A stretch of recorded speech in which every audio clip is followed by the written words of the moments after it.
welcome back to my channel. My name is Mouse, sometimes Andy, and I talk about books, book-related things, and today I am giving you my November TBR, also known as my Clearursht 2021 TBR. Now, I will only be going over the prompts for month 1, so you're just gonna have to bear with me here for that. Any of the books for the rest of the prompts I will be talking about in next month's TBR. So, these are dirty. I'm gonna take them off. Okay, thanks. I need to clean them.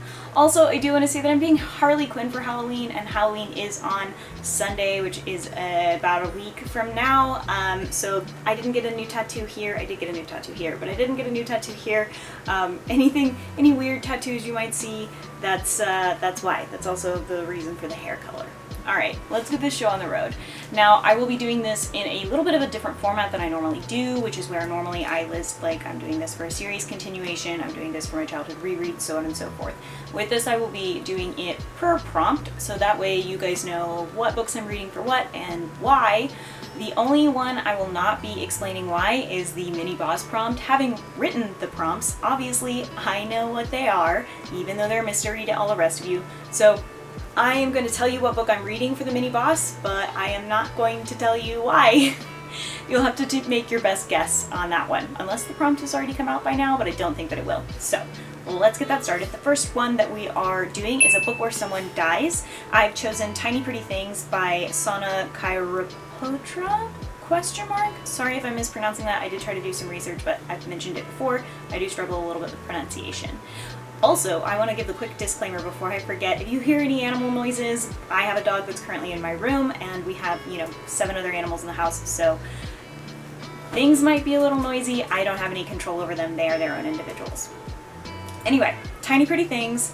I watched the first Netflix episode of this, so that's what I'm basing the death on. Does anyone actually die? I don't know. Anyway, Gigi, Bet, and June, 3 top students at an exclusive Manhattan ballet school, have seen their fair share of drama. It's a ballet school, of course they have. Free-spirited new girl Gigi just wants to dance, but the very act might kill her. Privileged New Yorker Bet's desire to escape the shadow of her ballet star sister brings out a dangerous edge in her, and perfectionist June needs to land a lead role this year, or her controlling mother will put an end to her dancing dreams forever. There are 2 books. If this book is good, I will probably include the second book in my series continuation. I love ballet. I love ballet-themed, thriller dramas, and I love books from this, Gossip Girl era style book, so we will see, if I enjoy it, if it's good, what's going on with that. The next book I'm going to read for the same prompt is Wake the Bones by Elizabeth Kilcoyne. This is an arc that I was given from NetGalley. The sleepy little farm that Laurel early grew up on has awakened. The woods are shifting, the soil is dead under her hands, and her bone pile just stood up and walked away. This does look like a little bit of a tragic past small town situation with, ghosts and necromancy possibly. We will see, right? It's an arc, so I will be writing a review as soon as I finish reading it. Next, we have a book where people go on a journey. I will be reading Bloodfire Quest and Witch Wraith, both by Terry Brooks. These are part of my Terry Brooks genre series. I'm on book 26 now. There's 34. Will it ever end? It feels like it won't. I don't know. But this is just a continuation from where the last books left off as we continue to get through the genre timeline to about where the Legend of Genre continues from. A book that was recommended to you, that is going to be My Best Friend's Exorcism by Grady Hendrix. Abby and Gretchen have been best friends since 5th grade, where they bonded over their shared love of E.T., roller skating parties, and scratch and sniff stickers. Who doesn't love those things? But when they arrive at high school, things change. Gretchen begins to act different. And as strange coincidences and bizarre behavior start to pile up, Abby realizes there's only one possible explanation. Gretchen, her favorite person in the world, has a demon living inside her. And Abby is not about to let anyone or anything come between her and her best friend. With help from some unlikely allies, Abby embarks on a quest to save Gretchen. But is their friendship powerful enough to beat the devil? Probably not. Most high school relationships are not. But anyway, I really like Grady Hendrix's writing. I'm currently reading one of Grady Hendrix's books. I enjoy them greatly. The only thing is that Grady consistently writes female main characters and is a man. And while Grady writes them well, something about it just sits weird with me. But Art recommended me this book, and several other of Grady's books, I personally have read Southerner's Guide to Vampire Slaying, I think that's what this is called, or Vampire Killing, ? And then a Southern Book Club Guide to Vampire Killing, maybe? And then Final Girl Support Group, and I enjoyed both of those books, so I'm pretty excited about reading this one as well. And then we have a book people talk about a lot. I'm going to first start with Harrow Lake by Kat Ellis. Lola Knox is the daughter of a celebrated horror filmmaker. She thinks nothing can scare her. But when her father is brutally attacked in their New York apartment, she's quickly packed off to live with a grandmother she's never met in Harrow Lake, the eerie town where her father's most iconic horror movie was shot. The locals are weirdly obsessed with the film that put their town on the map, and there are strange disappearances which the police seem determined to explain away. Because fuck the police, right? And there's someone or something stalking her every move. I had not personally heard about this book. I had been messaging Art and I was like, I don't know what to pick for this specific book. I don't know what I need to be choosing. I don't know why Cotter decides to eat only during the time that I'm filming, and I'm so sorry. Anyway, I didn't know what to pick, and so I was messaging Art, and I was like, what's a book that people talk about a lot? I was gonna read The Queen's Gambit, but it's a classic, and I just don't enjoy those kinds of books, and I know I don't enjoy those kinds of books despite having liked the TV show, so I was a little bit hesitant to pick that. So this was one that Art recommended to me, because apparently people talked about it a lot. I don't know. I spend less and less time on social media these days, so I don't know what books people talk about a lot anymore that I haven't already read, so that was what I picked. The other book, though, is also going to be part of my childhood reread series this month, and that book set is going to be Gossip Girl by Cicely von Zygazar, which, is that even her real name? Probably not. If you grew up in the era that I did, then you probably read Gossip Girl along with Pretty Little Liars in high school or, late middle school. I definitely obsessed over these books. They were short, snack-sized. We only had them as paperbacks. I don't even know if they only came as paperbacks. But Gossip Girl is about the upper elite Manhattanites as they go to this private school and have all of their drama. And, as Kristen Bell would say, you love me, XOXO, Gossip Girl. I recently watched the reboot Gossip Girl, and it's a guilty pleasure, and I actually did enjoy it. I know a lot of people didn't, but I actually did enjoy it. I enjoyed this so much. I know it's going to be incredibly problematic. I know it's going to be problematic and slut-shamey and bad and dramatic for no reason, and everyone's going to be absolutely just so stupid. I'm very excited to be rereading those books, though. Because again, I obsessed over them. So there are quite a lot of them. There's 12 or 13 of them. I am hoping to get through all of them this month so that I can talk about it in my childhood rereads video for it. The next books are my shortest books, which is going to be 4 of the Gossip Girl continuation series, or continuing the Gossip Girl series. That's You Know You Love Me, All I Want Is Everything, Because I'm Worth It, and I Like It Like That. Then for Steal a Book from Somebody Else's TBR, I have Horror Store by Grady Hendrix. I am stealing that from Art's TBR from October. I think a lot of people think that I mean steal it from someone's Clear Your Shit TBR. I don't. You can read whatever you want from anybody else's TBR from any time. Interpret it however you want to. So I will be reading that. Something strange is happening at the Orsk Furniture Superstore in Cleveland, Ohio. To unravel the mystery, 3 employees volunteer to work at a 9-hour dusk till dawn shift. In the dead of the night, they'll patrol the empty showroom floor, investigate strange sights and sounds, and encounter horrors that defy the imagination. It's like a haunted house thing, but in a furniture store, which just sounds kind of funny to me. I really like Grady Hendrix's writing for being amusing. It's like scary, but also really funny, but also the whole time you're like, what the fuck is happening? And I enjoy that a lot. The next prompt is a book with gold, silver, or bronze on the cover. I will be reading Spinning Silver by Naomi Novik. I'll be listening to it. I think the cover has silver on it. It's called Spinning Silver, so I'm gonna say that it counts. Miriam is the daughter and granddaughter of moneylenders, but her father's inability to collect his debts has left his family on the edge of poverty. Until Miriam takes matters into her own hands. Hardening her heart, the young woman sets out to claim what is owed and soon gains a reputation for being able to turn silver into gold. When an ill-advised boast draws the attention of King Stark, grim fey creatures who seem more ice than flesh, Miriam's fate and that of all kingdoms will be forever altered. Torn between deadly choices, Miriam and her two unlikely allies embark on a desperate quest that will take them to the limits of sacrifice, power, and love. This sounds like a Rumpelstiltskin retelling. I think that it is. I don't know that for sure, but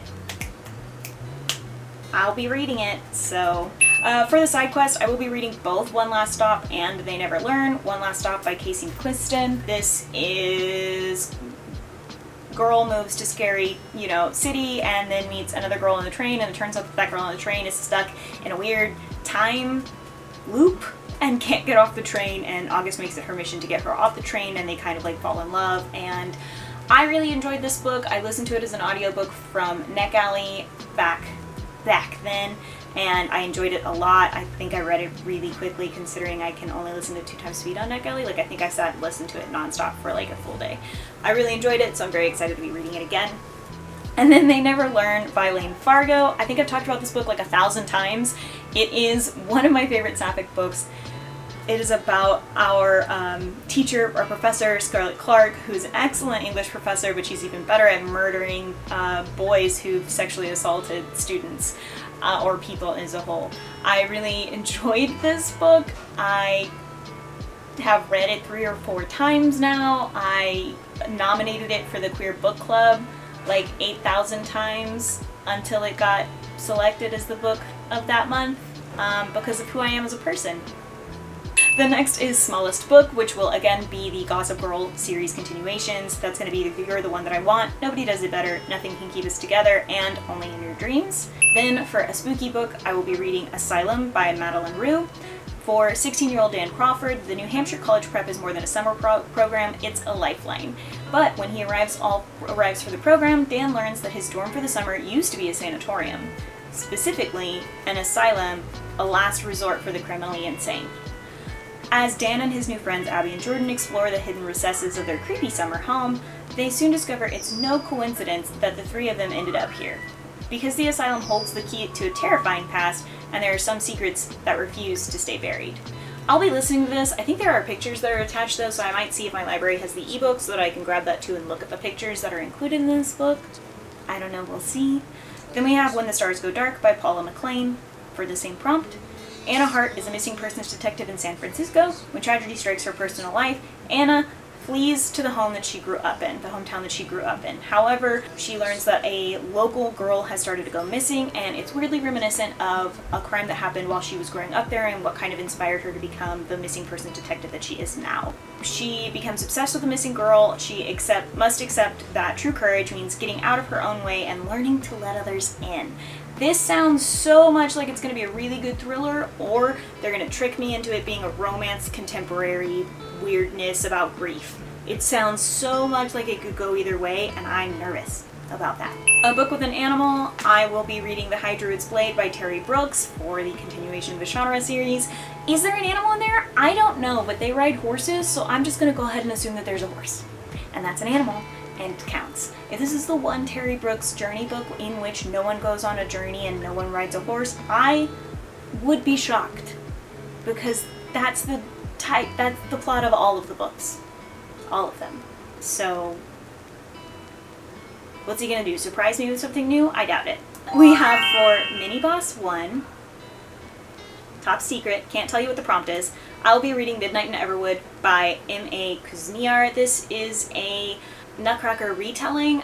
A lot of you may not know this about me, but I am absolutely obsessed with the Nutcracker. I did ballet for years and years and years, and my dream was to get to perform professionally in the Nutcracker. That obviously didn't happen, but that was my dream. And so I have always been obsessed with the Nutcracker. I've been to see it live several times. It's my favorite. So I'm excited to read a young adult retelling, and I do have a really pretty edition coming in from Blackwell's, but that's all the way in the UK, so I'm hoping that it gets here in time for the readathon. If not, I do have a backup plan, but I'm not going to talk about the backup plan because then it'll tell you what the prompt is, so that's going to stay a secret. Next is our free book space that you get after reading any kind of boss battle book, and that is going to be the rest of the Gossip Girl rereads. Would I Lie to You? Don't You Forget About Me? It Had to Be You, and I Will Always Love You. So that should cover all of the Gossip Girl rereads for the month. So many. Luckily, they're all about 200 to 300 pages. If that, they're not very long, so at least I have that going for me. Then we have a fantasy book, and for those I will be reading Clariel and Golden Hand, both by Garth Nix, and those are the series book continuations. I just finished the 3rd book and I really enjoyed it. I don't know why there are 2 more books, but we'll see if it's good or not.